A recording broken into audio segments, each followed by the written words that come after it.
लगता है कि ये लोकतंत्र हमारा बच रहा है? क्या लगता है आपको? हमारे साथ जो हुआ वो इररिलेवेंट है। हम स्टूडेंट्स के साथ हैं और उनकी आवाज उठा रहे हैं। स्टूडेंट्स के साथ जो हुआ वो आप ही बताइए, सही है कि गलत है? बच्चे हैं सारे, प्रोटेस्ट कर रहे हैं, कोई ऐसे वैसे प्रोटेस्ट नहीं है, जेन्युइन इशू है, जेन्युइन प्रॉब्लम है। सारे इस देश के सारे माँ बाप जानते हैं, इस देश के सारे स्टूडेंट्स जानते हैं, इस देश के सारी टीचर्स भी जानती हैं, सब जानते हैं। तो एक जेन्युइन मामला है, जेन्युइन इशू है, उस पे स्टूडेंट सिर्फ अपना अधिकार मांग रहे हैं और कुछ नहीं मांग रहे हैं। वो सिर्फ ये कह रहे हैं हमें अपना अधिकार दो। हमें कब, आप हर एग्जाम को क्या पेपर लीक करा रहे हो? बच्चे इतना संघर्ष करके पढ़ाई करते हैं, अपने लिए एक फ्यूचर देखते हैं, आप उस फ्यूचर को बिगाड़ रहे हो। आपने पूरी एजुकेशन बजट का क्या, आपने 1.4 लाख करोड़ पूरी एजुकेशन बजट है पूरे देश के यूथ के लिए, और अडानी जी और अंबानी जी को आप 16 लाख करोड़ आप मुफ्त में लोन माफी कर रहे हो। किसानों को कुछ नहीं, गरीबों को कुछ नहीं, स्टूडेंट्स को कुछ नहीं, और ऊपर से स्टूडेंट्स को इतना खर्चना पड़ रहा है, फैमिलीज को इतना खर्चना पड़ रहा है, लोन लेते हैं। सिर्फ नीट के एग्जाम में जो 22 लाख फैमिलीज है उनका खर्चा 1.32 लाख करोड़ है, almost equal to education budget. तो स्टूडेंट्स की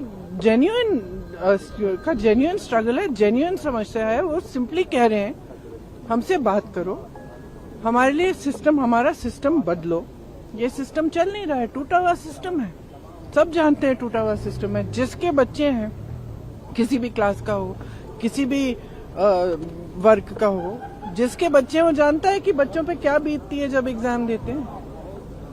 और आप सोचिए कि 26, 27, 28 साल के बच्चे बार बार एग्जाम दे रहे हैं, बार बार पेपर लीक हो रहा है, अपनी नियुक्ति का वेट कर रहे हैं, नियुक्तियां नहीं हो रही हैं, तो फ्यूचर तो बर्बाद हो रहा है ना सबका।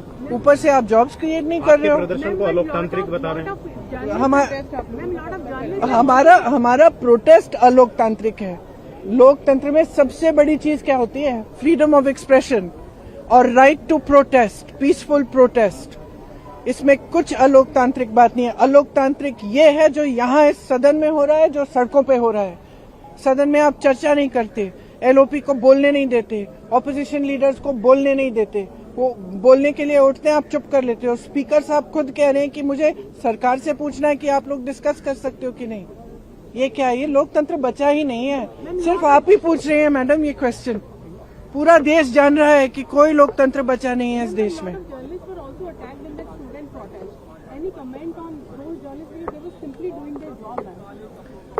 Look, it's very clear. We are against violence. We have always been. This is the ideology of our party. It's the ideology of our nation. Mahatma Gandhi fought for freedom. It was a unique revolution in which there was zero violence on their part. And I have heard the protesters and students and all also saying that they are not going to be violent.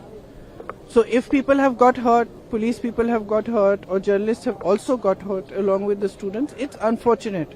But please be truthful when you present it to the public. Because what we are seeing is that the students are being attacked mercilessly. They are being beaten with lathis, they are being tear gassed, girls are being treated in an obnoxious manner, their clothes are being torn off. How do you think they feel that this is their country, this is their parliament, these are their representatives, this government has been voted in by them, and the youth heavily voted for this government? How do you think they feel? They feel completely betrayed. And I'm sorry, but I don't care what all you people say and what you put on the media and what you present. Our duty is to stand with them. Our duty is to raise our voice in their support, and our duty is to fight for our democracy, and we will do it.